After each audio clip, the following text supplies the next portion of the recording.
오늘 본문은 모세의 소명에 관한 이야기입니다. 하나님께서 미디안에서 양을 치고 있던 모세를 갑자기 찾아오신 사건을 다루고 있습니다. 우리는 오늘 본문을 통해서 하나님이 교회를 어떻게 다루시는지를 살펴보려고 합니다. 야곱과 그 가족 70명이 애굽 땅으로 건너온 지 400년이 지나 60만 명이 되었습니다.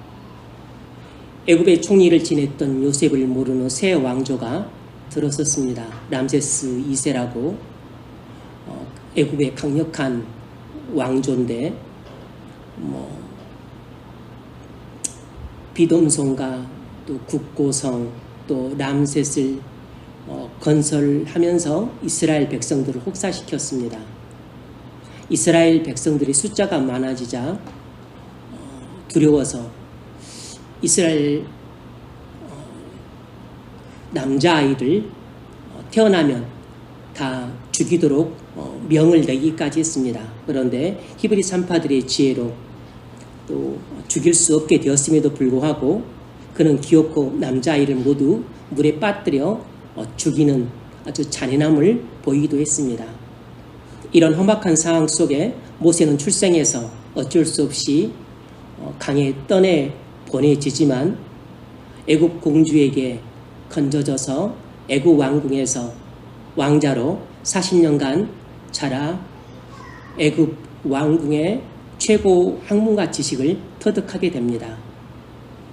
동족을 구하려다 애굽 관리를 죽여 미디안으로 피신하게 되었고 그곳에서 십보라와 결혼한 후 40년간 양을 치는 목자로 살고 있었습니다.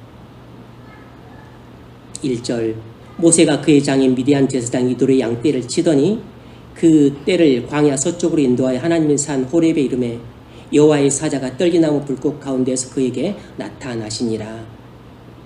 모세는 광야에서 40년이라는 기간을 보내면서 수많은 의심과 번민 속에서 괴로워하며 힘든 시간을 보내고 있었습니다. 당시에도 80세는 노인이라 왕성한 활동을 하기에는 벅찬 나이였습니다. 하지만 그는 참고 인내하면서 묵묵히 자신에게 주어진 일을 감당하고 있었습니다.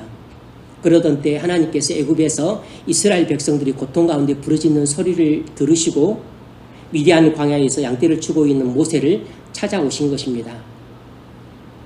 여러분, 하나님께서 모세를 40살부터 80살까지 광야에 내버려 두셨다가 40만에 찾아오신 것처럼 우리를 인생의 험악한 광야에 10년, 20년, 30년, 40년 동안에는 내버려 두셨다가 찾아오십니다. 모세는 자기가 영영 버려진 줄 알았지만 하나님이 40년 뒤에 나이 80에 찾아오실 줄 누가 알았겠습니까? 우리도 마찬가지입니다. 우리도 다 나이 젊었을 때 30, 40, 50 그때 교회에 봉사하고 하나님 나라를 위해서 크게 일할 수 있을 거라 생각하지만 우리 생각과 다르게 우리가 생각하는 때보다 훨씬 하나님이 사용하신 때가 늦어질 수도 있습니다. 모세는 나이 40에 애굽 왕자로서 뭐든지 다 할 수 있을 것 같았을 때는 하나님이 쓰지 않았습니다. 우리도 젊고 똑똑하고 성경도 많이 알고 믿음도 좋다고 생각해서 뭐든지 할 수 있을 것 같을 때에는 하나님이 쓰지 않습니다. 하나님이 모세를 버려두신 것이 아니라 하나님의 계획 가운데 연단시키셔서 겸손케 하고 낮추셨던 것처럼 우리도 버려두신 것이 아니라 연단시켜서 겸손케 하고 낮추시기 위해서 그렇게 하십니다. 하나님께서 하나님의 시간표를 따라 모세를 찾아오신 것처럼 하나님의 시간표를 따라 우리를 찾아오실 것입니다. 여호와의 사자가 떨기나무 불꽃 가운데 모세에게 나타나시니라. 하나님께서 영적인 광야에서 의심과 번민 가운데 괴로운 시간을 보내며 남몰래 눈물 흘리고 있는 여러분에게도 나타나십니다. 꼭 나타나십니다. 오늘 본문을 통해서 세 가지를 살펴보려고 합니다. 첫 번째는 이것입니다. 교회는 고통당할지라도 멸망당하지 않는다는 것입니다. 교회는 고통당할지라도 멸망하지 않는다는 것입니다. 2절 여호와의 사자가 떨기나무 불꽃 가운데서 그에게 나타나시니라. 그가 보니 떨기나무에 불이 붙었으나 사라지지 아니하는지라. 떨기나무에 불이 붙었는데 떨기나무가 불에 타지 않았습니다. 참으로 기이한 일이었죠. 떨기나무에 불이 붙었는데 왜 타지 않았을까요? 모세는 기이하게 여겼습니다. 뭔가 물건에 불이 붙으면 타야 되는데 타지를 않는 것입니다. 참 이상한 일이죠. 기적입니다. 그런 까닭에 모세는 이 광경을 보고서 궁금해서 호기심을 품고 가까이 접근했습니다. 3절 이에 가로되 내가 돌이켜 가서 이 큰 광경을 보리라. 떨기나무가 어찌하여 타지 아니하는고 하는 동시에 모세는 이를 큰 광경이라고 했는데 이 큰 광경은 하나님께서 모세에게만 계시해 주셨던 큰 비밀이었습니다. 따라서 모세가 보았던 그 광경에는 중요한 상징적인 의미가 담겨 있습니다. 떨기나무에 불이 붙었으나 사라지지 않는다는 것은 무슨 뜻이겠습니까? 아주 중요한 의미를 담고 있습니다. 이 구절을 잘 이해하기 위해서는 먼저 세 가지 업구의 상징성을 잘 이해를 해야 됩니다. 첫 번째로 여기서 여호와의 사자란 성자 하나님을 가리킵니다. 성육신 이전에 그리스도께서 모세를 찾아오신 것입니다. 그리스도는 구약시대에도 나타나셔서 하나님 백성들에게 계시해 주시고 구원으로 인도하셨습니다. 둘째, 떨기나무는 시내산에 많이 있는 아카시아 가시덤불이라는 것입니다. 여기서 떨기나무는 무슨 특별한 나무가 아니고 시내산에 많이 있던 아카시아 가시덤불을 가리킵니다. 한마디로 떨기나무는 아무짝에도 쓸모없고 가치없는 나무라는 것입니다. 이 쓸모없고 가치없는 떨기나무는 애굽의 압제 아래에서 고통 가운데 부르짖는 이스라엘 백성들을 상징합니다. 즉 사람들 눈에는 쓸모없고 무가치해 보이는 떨기나무는 교회를 상징하는 것입니다. 교회가 사람들 눈에는 쓸모없고 무가치해 보이지만 성자 하나님이 직접 찾아오실 정도로 아끼시고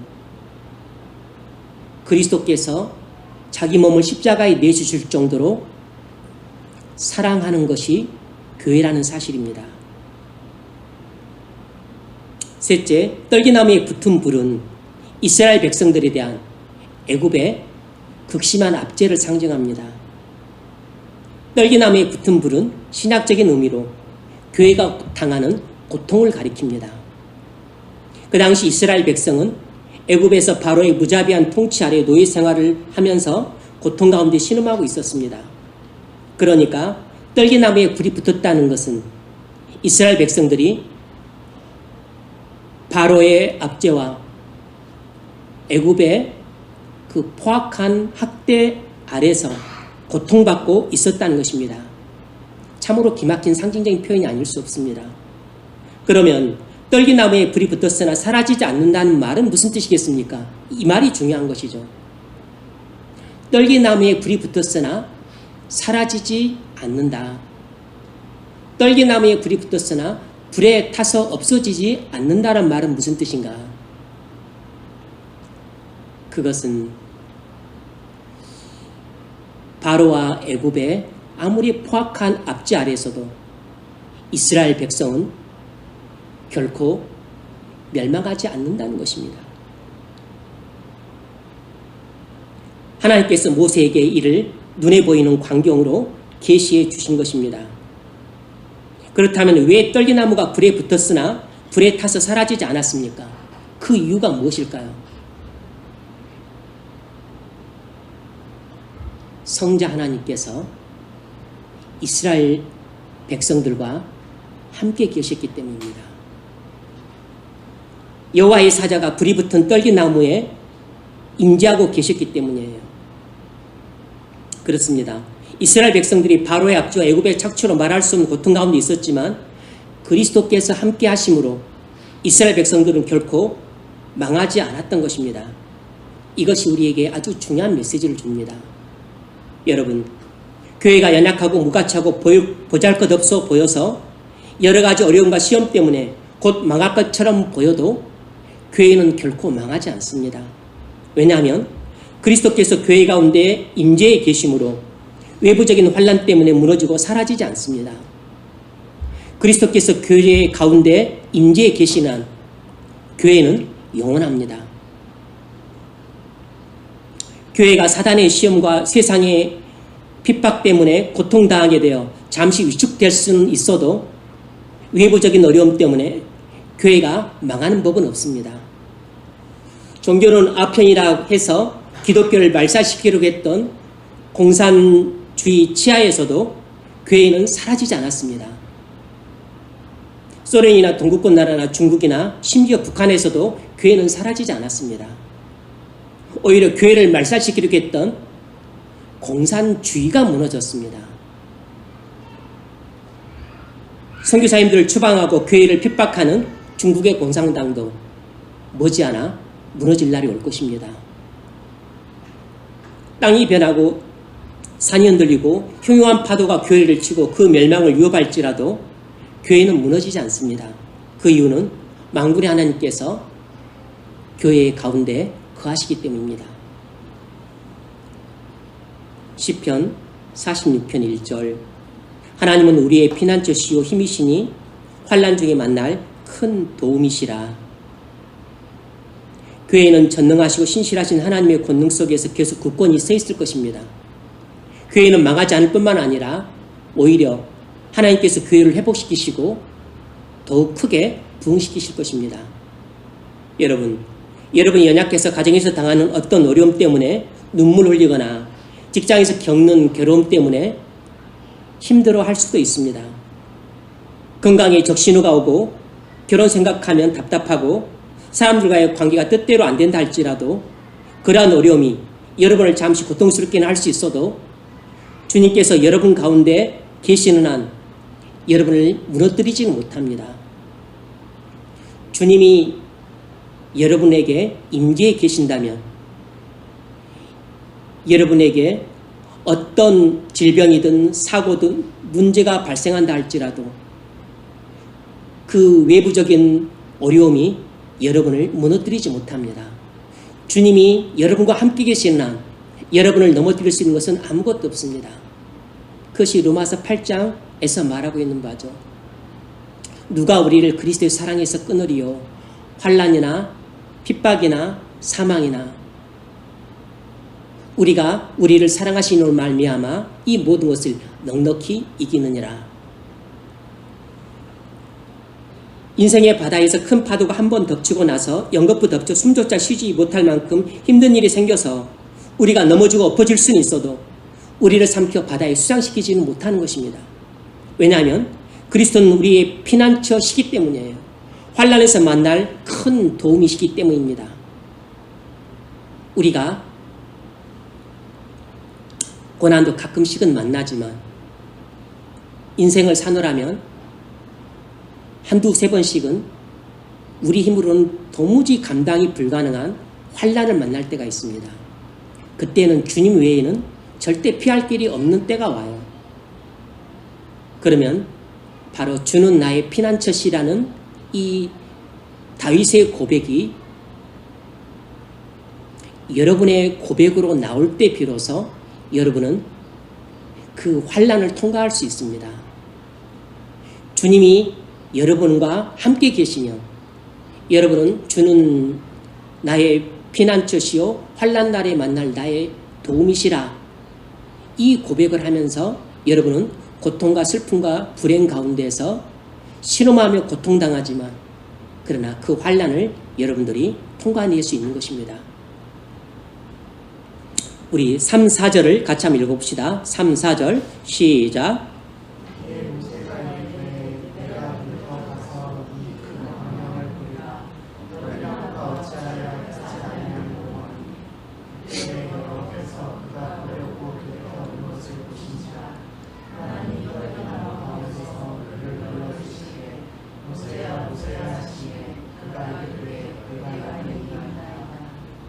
왜 하나님은 모세를 찾아오셨습니까?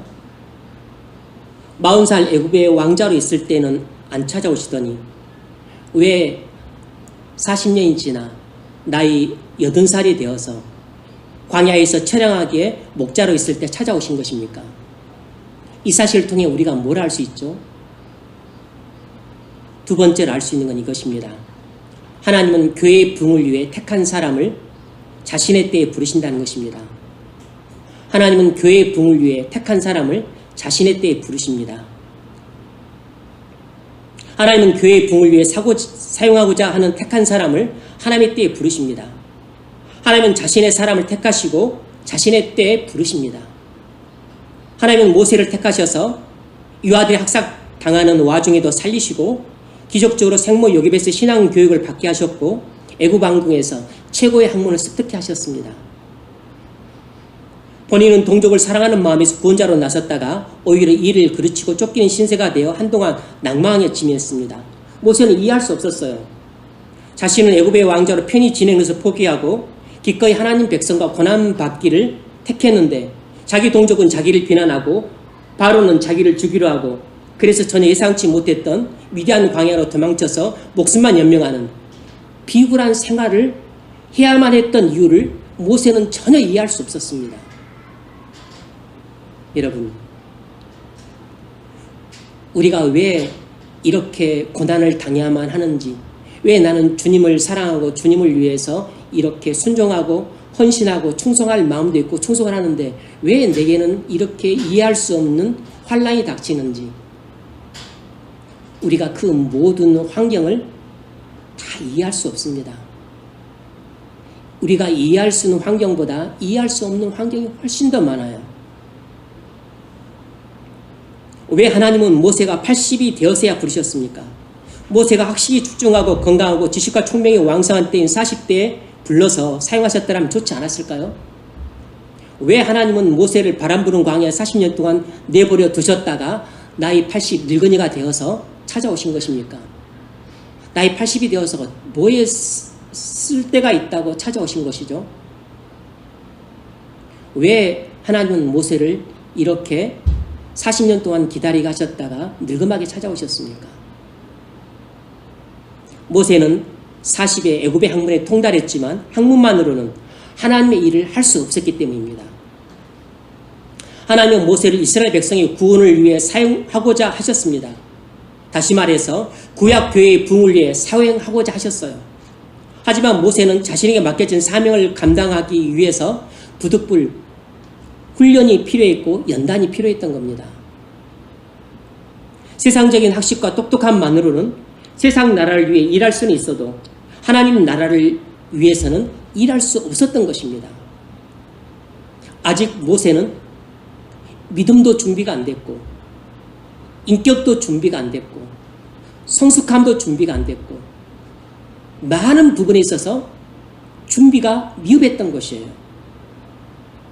그래서 하나님이 쓰시고자 하셔도 쓰실 제목이 아니었던 겁니다. 교회와 하나님 나라를 위한 일꾼이 되기 위해서는 배우고 갖춰야 될 것들이 있습니다. 무엇이겠습니까? 먼저 혈기를 다스릴 줄 알아야 됩니다. 모세는 분을 이기지 못해서 사람을 때려 죽였습니다. 그런 혈기를 뿌리 뽑아야 됐습니다. 40년의 연단 결과 모세는 온 지면의 모든 사람들보다 더 온유한 사람이 되었습니다. 시간이 흐르니까 절로 그렇게 된 게 아니에요. 40년의 연단의 결과입니다. 선천적으로 타고난 성품이 아니에요. 하나님이 치밀하고 철저한 계획 아래 하나님께서 모세의 성품 중에 악한 성품들, 모난 부분들, 그리고 하나님의 백성의 지도자로서 제거해야 될 그러한 성품들을 40년 동안 하나님이 서서히 그것들을 근절시켰던 겁니다. 어떤 교회에서 주일학교 부장을 맡고 있던 집사님이 계셨는데 교사 충원 문제로 어려움을 겪었습니다. 제게 협조 메일을 보냈는데 뭐라고 빨리 확답을 줄 수 없어서 제가 답신을 2, 3주 이상 지체를 했었습니다. 제가 빨리 답신을 했었어야 했죠. 좀 더 생각해보고 차후에 말씀드리겠습니다. 제 잘못이죠. 제가 나중에 그 문제를 집사님께 걸어놔서 그 집사님이 화를 벌컥 내시면서 이제 말씀을 하시면 어떡하시냐고 얼굴을 붉히셨습니다. 제 평생 교회 생활하면서 교인이 목회자한테 그렇게 말씀하시는 것은 그때 처음 겪어봤습니다. 장로님도 권사님도 어떤 분들도 그렇게 하신 것을 본 적이 없는데,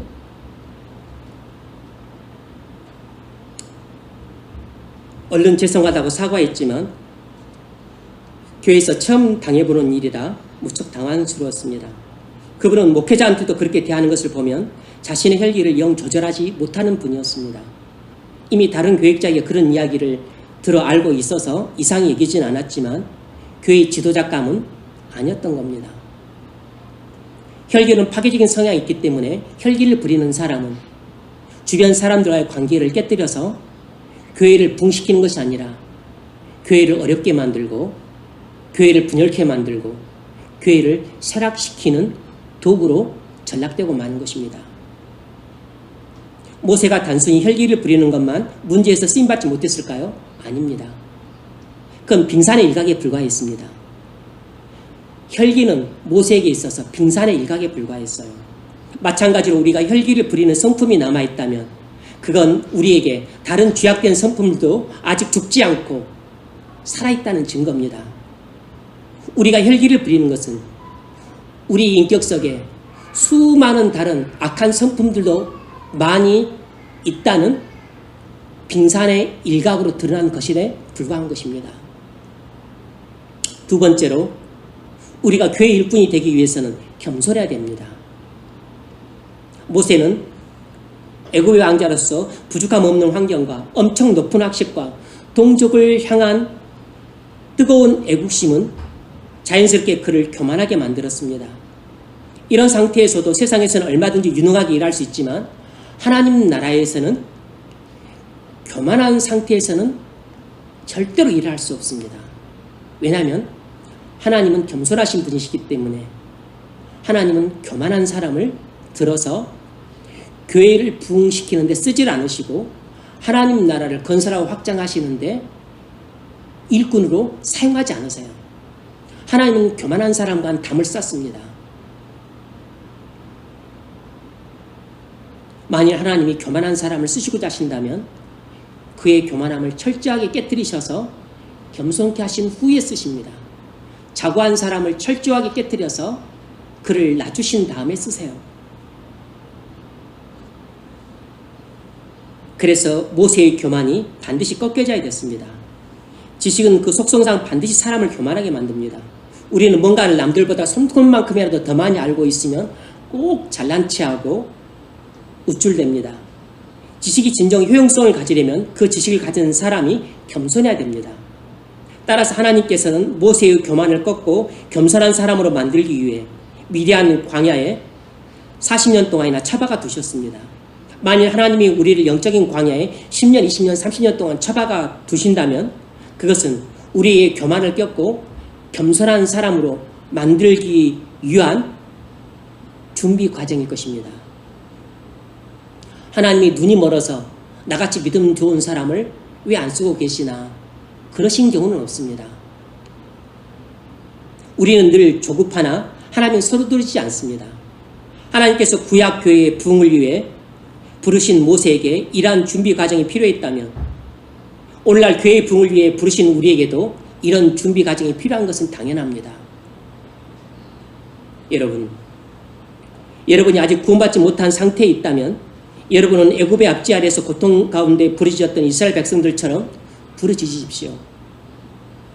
고통 중에 신음하며 눈물을 흘리며 외치십시오. 하나님이 모세 같은 구원자를 보내실 것입니다.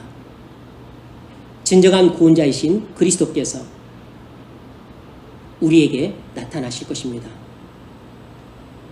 하나님께서 교회를 위해 여러분을 사용하자 하실 때 먼저 여러분을 준비시키십니다.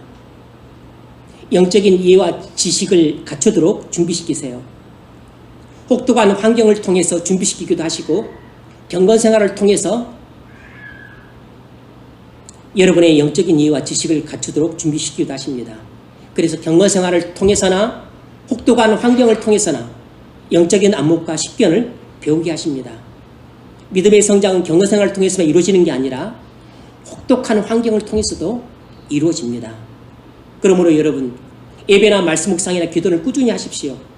여러분의 영적인 안목과 식견이 향상됩니다. 그런데 40년 미디안 광야 같은 상황이 닥치더라도 절망에 빠지지 말고 참고 인내하십시오. 그 고통스러운 인고의 세월도 여러분의 믿음을 성장시키는데 꼭 필요한 방법이기 때문에 하나님이 준비한 훈련 코스입니다.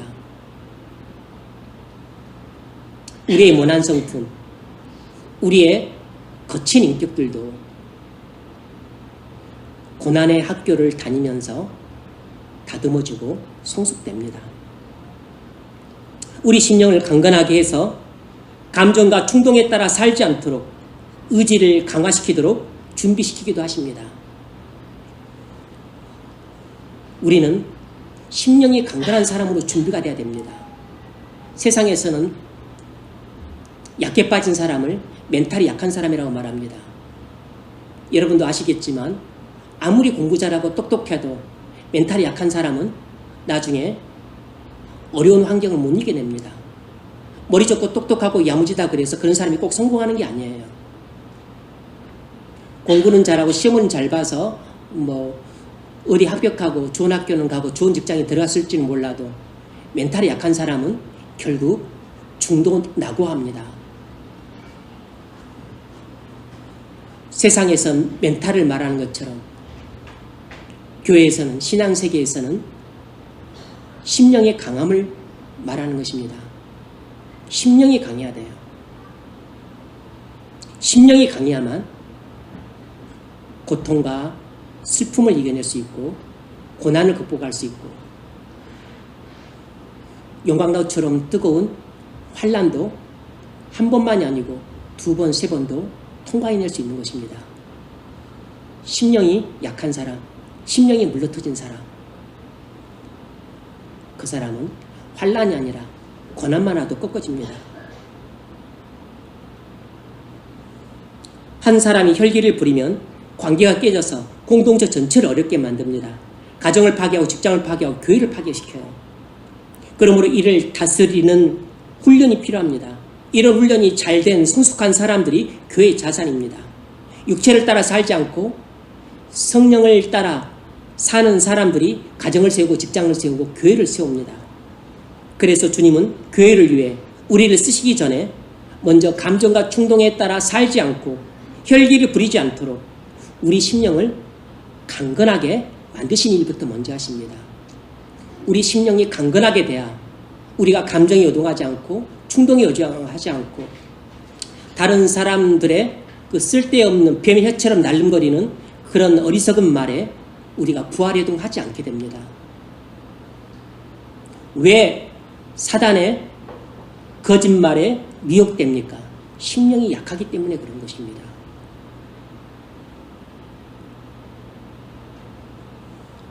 심령이 강해 보십시오. 세상의 유혹을 물리칩니다. 죄의 유혹도 발로 차버립니다. 사단의 거짓말로 하는 미혹도 분별해내서 그것을 커트해낼 수 있어요. 심령이 강한 사람이 여러 가지 죄의 유혹들을 물리치고 천성을 향해 올곧은 길을 걸어갈 수 있습니다. 우리 실상 알게 하셔서 교만한 심령 무너져 겸손해지고 낮아지도록 우리를 준비시키십니다. 우리의 영적인 이해와 지식만 준비시키는 게 아니고 우리의 강건한 심령도 준비시키시고 그리고 우리에게 겸비한 마음도 준비시키세요. 그래야 많은 사람들 낮은 자리에서 섬길 수 있습니다. 이런 사람이 교회에서 큰 사람입니다. 겸비해서 낮은 자리에서 사람들을 섬기는 사람이 가정과 직장과 교회의 버팀목이 되는 큰 사람이에요. 이런 준비 과정이 고통스러운 것은 사실이지만 자신을 위해서 꼭 필요하고 유익할 뿐만 아니라 교회를 위해서도 꼭 필요하고 유익한 것입니다. 여러분은 어떻습니까? 여러분은 영적인 안목과 식견이 넓어지고 또 높아지셨습니까? 여러분은 심령이 강건하십니까? 여러분은 겸비한 마음을 가진 사람이 되셨습니까?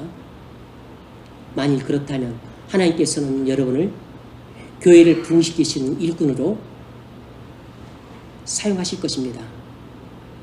오늘부터라도 사용하실 것이에요. 만일 이런 준비가 안 됐다면 우리는 아직 하나님께 교회의 부흥의 일꾼으로 쓰임받을 준비가 안 돼 있는 것입니다. 세 번째로 오늘 본문에서 알 수 있는 건 이것입니다. 하나님은 부르신 자를 먼저 성결케 하십니다. 하나님은 교회의 부흥을 위해 부르신 자를 먼저 성결케 하세요. 5절 하나님이 가라사대 이리로 가까이 하지 말라. 너희 선 곳은 거룩한 땅이니 내 발에서 신을 벗으라. 하나님께서 부르신 자에게 가장 먼저 요구하시는 것이 무엇입니까? 성결입니다. 하나님께서 하나님 나라를 세우는 일꾼으로 사용하시기 위해 부르신 자에게 맨 먼저 요구하시는 것은 성결이에요. 너희 선 곳은 거룩한 땅이니 내 발에서 신을 벗으라. 이리로 가까이 하지 말라는 것은 모세에게 접근 금지를 명령한 것입니다. 죄인은 죄악과 허물을 갖고 그대로 거룩하신 하나님께로 나아갈 수 없습니다. 우리가 죄악된 성품과 죄악된 생활을 하면서 그대로 거룩하신 하나님께로 나갈 수 없습니다. 접근도 안 되기 때문에 하나님의 얼굴은 더더욱 볼 수가 없어요. 영광을 보기는커녕 하나님과 교제도 못 나눕니다. 에덴 동산에서 범죄 이전의 사람은 하나님과 대면하여 교제할 수 있었습니다. 그러나 범죄 이후 사람은 하나님께 감히 가까이 나갈 수 없게 되었어요. 우리는 먼저 우리 자신의 영적인 현재 상태를 잘 알고 있어야 됩니다. 죄인인 우리가 거룩하신 하나님 앞에 나가기 위해서는 반드시 속죄가 필요합니다. 우리는 그리스도의 십자가의 죽음이라는 이 속죄를 통해서만 우리의 모든 죄를 속죄받을 수 있습니다.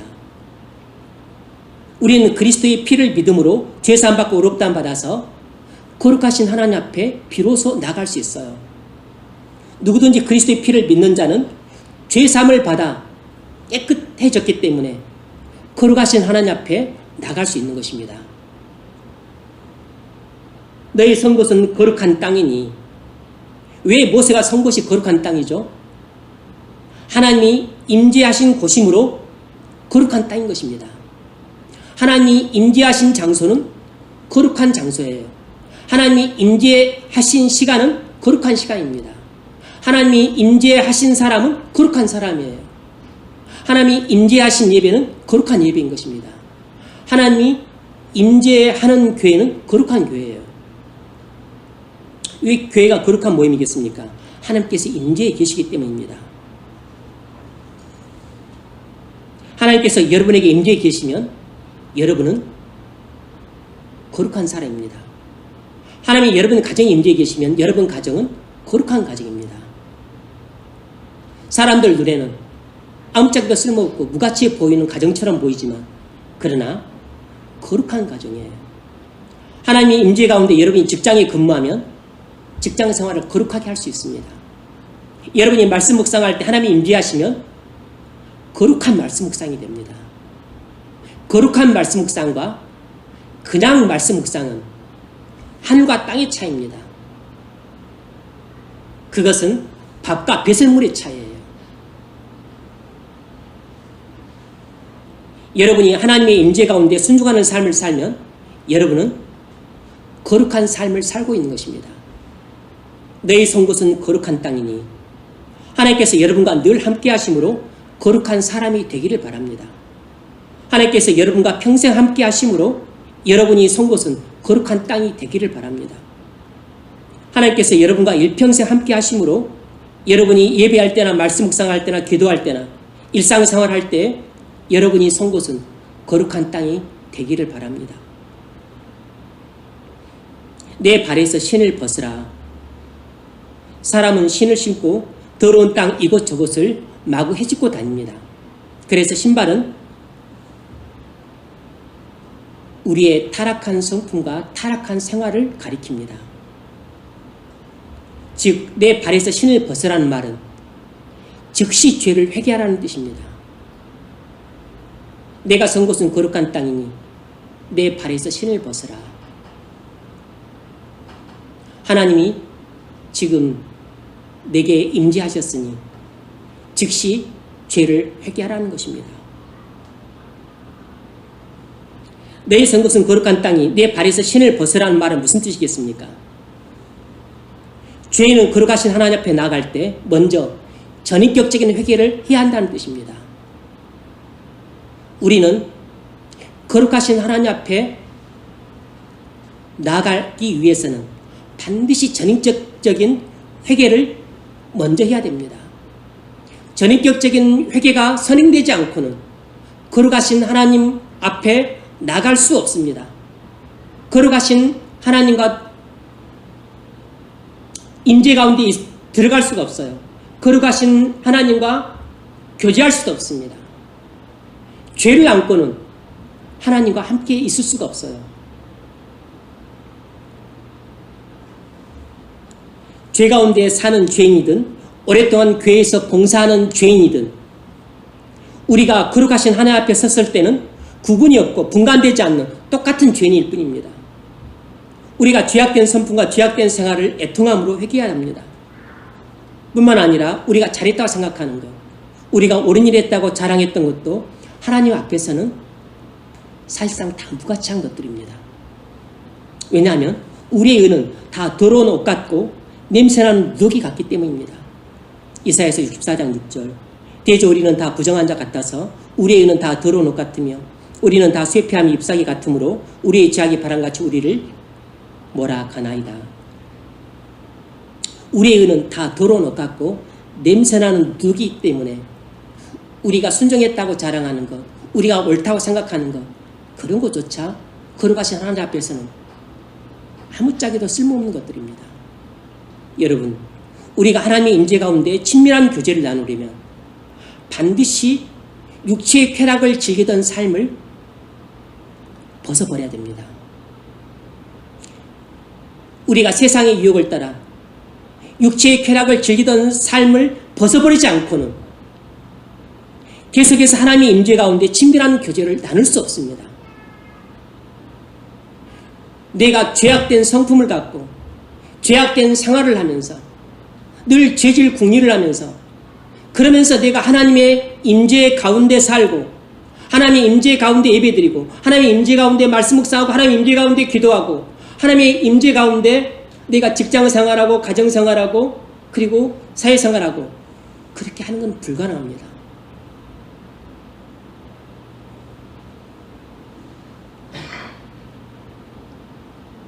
죄악된 성품과 죄악된 생활을 벗어버리십시오. 그러면 날마다 하나님의 임재 가운데 친밀한 교제를 나누게 됩니다.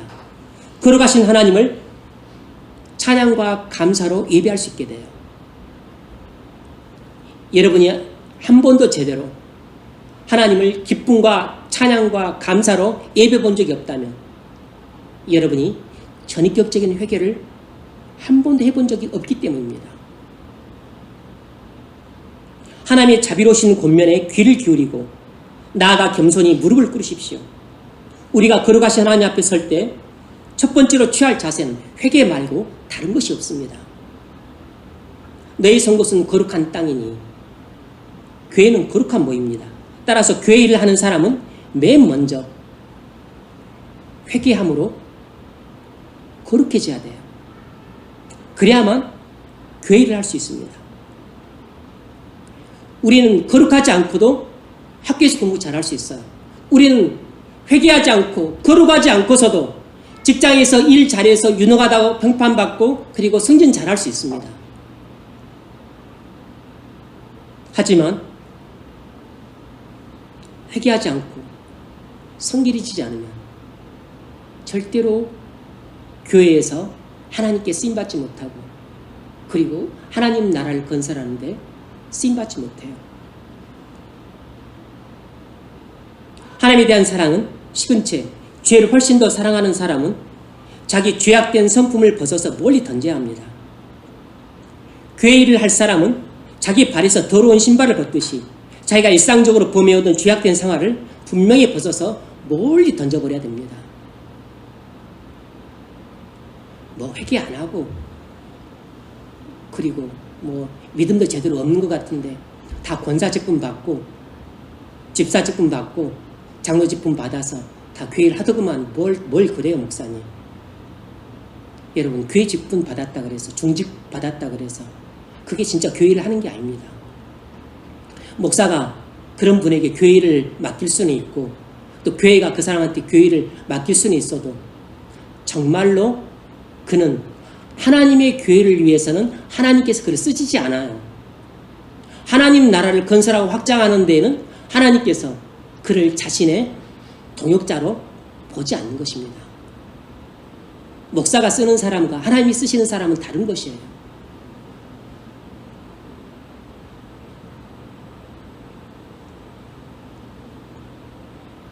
하나님 나라 안에서 의와 평강과 희락보다 세상 유혹에 빠져 육체의 쾌락을 즐기는 오래도록 묵은 더러운 삶을 오늘 확실히 벗어서 성령의 불에 태워버리시기 바랍니다. 이처럼 하나님께 부름받은 성도는 먼저 회개를 통해 성결해져야 됩니다. 그래야 하나님의 임재 가운데 하나님과 친밀한 교제를 나눌 수 있습니다. 모세가 하나님의 명대로 자기 발에서 신을 벗었기 때문에 하나님께서 그에게 계속 말씀하시고 하나님과 계속해서 친밀한 교제를 나눌 수 있었던 것입니다. 성결한 자만이 하나님의 임재 가운데 교제를 나누면서 하나님의 음성을 들을 수 있기 때문에 교회의 부흥을 위해 놀랍게 쓰임을 받는 것입니다. 만일 우리가 교회의 부흥을 위해 쓰임받지 못한다면 그 이유는 딱 하나입니다. 내 죄 문제가 해결되지 않았기 때문이에요. 내가 전인격적인 회개를 하지 않았기 때문입니다. 전인격적인 회개를 하고서도 또 죄를 범하고 악을 범할 수 있습니다. 그럼 또다시 전인격적인 회개를 해야 돼요. 또다시 엄청나게 죄 가운데 살고 악을 범하며 살았다면 또다시 처음 회개를 하는 것처럼 전인격적인 회개를 해야 됩니다. 완전히 속이 뒤집어지는 철저한 회개를 해야 돼요. 그냥 자신이 범한 몇 가지 죄악들을 나이라는 식의 그렇게 수박 거달기 식의 회개는 100번을 내도 소용이 없습니다. 회개를 해야만 죄사함을 받고 성결해집니다. 그래서 하나님은 깨끗한 사람을 쓰세요. 하나님은 똑똑한 사람을 쓰시지 않고 깨끗한 사람을 씁니다. 하나님은 많이 배운 사람을 쓰시지 않고 깨끗한 사람을 써요. 하나님은 용모가 출중한 사람을 쓰시지 않고 깨끗한 사람을 씁니다. 하나님은 돈 많은 사람을 쓰시지 않고 깨끗한 사람을 써요. 디모데후서 2장 20절에서 바울이 그 점을 말합니다. 큰 집에는 금과 은그릇이 있을 뿐 아니라 나무와 질그릇도 있어. 무릇 이런 것을 자기를 깨끗게 하면 귀 쓰는 것도 있고 천이 쓰는 것도 있나니 무릇 이런 것을 자기를 깨끗게 하면 귀 쓰는 그릇이 되어 거룩하고 주인의 쓰심에 합당하며 모든 선한 일에 예비함이 되리라 했습니다.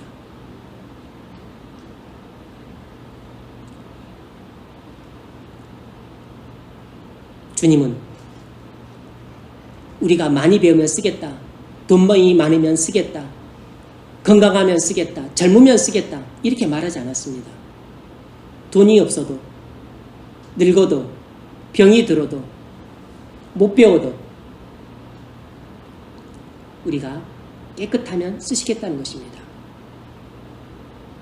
깨끗한데 교회에서 쓰임받지 못하는 사람은 아무도 없습니다. 여러분이 교회의 붕의 일꾼이 되고자 한다면 먼저 전인격적인 회개를 하십시오. 먼저 여러분 발에서 더러운 신발을 벗으십시오. 그리스도의 피로 죄 씻음 받고 속이 완전히 뒤집어지도록 철저하게 회개를 하십시오. 여러분이 성결하게 되면 하나님의 임재 가운데 친밀한 교제를 나누면서 날마다 하나님의 음성을 듣는 기이하면서도 기적 같은 삶을 살게 됩니다. 그런 희한한 광경, 그런 기이한 일을 경험하면서 기적 같은 삶을 사는 사람이 희한하게 전도를 하고 희한하게 가정을 일으켜 세우고 직장을 부흥시키고 교회를 부흥시킵니다. 나이가 60, 70이 되어도 그렇게 많은 사람들을 전도해오고 못 배웠어도 그렇게 교회를 부흥시키고 가정을 세워요. 그러면 하나님이 여러분을 가정을 부흥시키는 일꾼으로 쓰실 것입니다. 직장을 부흥시키는 일꾼으로 쓰실 것이에요. 교회를 부흥시키는 일꾼으로 쓰실 것입니다. 세상을 정복한 하나님 나라를 세우는 일꾼으로 쓰실 것입니다. 여러분, 물론 우리의 젊음, 하나님이 그것이 안 쓰신 건 아닙니다. 우리의 똑똑함과 많은 학식, 그것도 교회를 하는데 때로는 필요하기 때문에 하나님이 이런 것 무가치하다 하면서 다 무식하고 못 배운 사람은 하나님께서 부르시는 건 아니에요. 돈 쓸데없다. 그래서 하나님이 돈 많은 사람은 미워하고 배격하시는 거 아니에요. 그런 사람도 하나님이 죄인이기 때문에 다 불러서 구원하시지만 하나님이 쓰시느냐 안 쓰시느냐를 결정하는 최고의 요소는 깨끗함입니다. 그 깨끗함은 회개를 통해서 주어지는 것이에요. 회개 없이는 죄사함도 없는 것입니다. 너희 선 곳은 거룩한 땅이니 내 발에서 신을 벗으라. 여러분, 전인격적인 회개를 통해서 성결하게 되셔서 교회 부흥의 일꾼이 되시기를 바랍니다. 말씀을 맺겠습니다. 하나님은 불꽃 가운데서도 떨기나무의 불에 타지 않았던 것처럼 어떤 환난 중에서도 교회를 망하지 않게 하십니다. 하나님은 교회를 부흥시키기 위하여 우리를 택하시고 하나님의 때 하나님의 방법으로 부르십니다. 하나님께서 물론 여러분을 교회로 부르셨지만 아직 진짜 교회 일꾼으로 부르시지 않았을 수 있어요. 하나님께서 하나님의 때 하나님의 방법으로 여러분을 교회 부흥의 일꾼으로 부르실 수 있습니다. 지금은 여러분을 준비시키는 기간으로 삼고 계실 수 있습니다. 우리를 부르신 후에는 반드시 전인격적인 회개를 하게 하십니다. 하나님께서 여러분을 교회 부흥의 일꾼으로 부르셨다면 반드시 먼저 여러분을 전인격적인 회개를 통해서 여러분을 성결한 삶으로 만드십니다. 성결하지 않고는 절대로 교회 일을 할 수가 없고 하나님 나라 일을 할 수 없어요. 내 발에서 신을 벗으라. 우리의 죄악된 성품과 죄악된 성화를 다 벗어야 됩니다. 우리는 반드시 성결해져야 돼요. 그래야만 거룩한 교회의 일을 할 수 있고 거룩한 하나님 나라를 건설하는 일꾼이 될 수 있습니다. 하나님이 임재하시는 교회는 거룩하기 때문에 똑똑한 사람이나 돈 많은 사람을 통해서 교회를 부흥시키는 게 아니라 회개를 통해 거룩해진 사람을 통해서 부흥시킵니다. 여러분은 하나님께 쓰임받을 준비가 되어 있습니까? 여러분은 교회를 위해 봉사할 준비가 되어 있나요? 여러분의 죄악된 성품을 벗으십시오. 그동안 일상적으로 살아왔던 여러분의 죄악되고 더러운 생활을 벗으십시오. 너무나 오랫동안 계속 다녔던 그 죄악된 길을 이제 더 다니지 않도록 전인격적인 회개를 하십시오. 하나님이 여러분과 함께 하심으로 평생 못 벗었던 죄악된 영혼과 육체의 신발을 훌러덩 벗어 던져버리시기 바랍니다. 전인격적인 회개를 하셔서 성결한 사람이 되십시오. 그러면 하나님의 임재 가운데 친밀한 교제를 나누며 하나님의 음성을 매일같이 듣게 될 것입니다. 여러분이 하나님의 임재 가운데 친밀한 교제를 나누며 하나님과 매일같이 친밀한 음성을 듣고 살게 된다면 여러분은 무르거나 마나 하나님의 교회를 위해 여러분은 부흥의 일꾼으로 쓰임 받고야 말 것입니다. 하나님의 나라를 건설하는 귀중한 일꾼으로 꼭 쓰임 받게 되는 여러분 되시기를 주의 이름으로 축원합니다.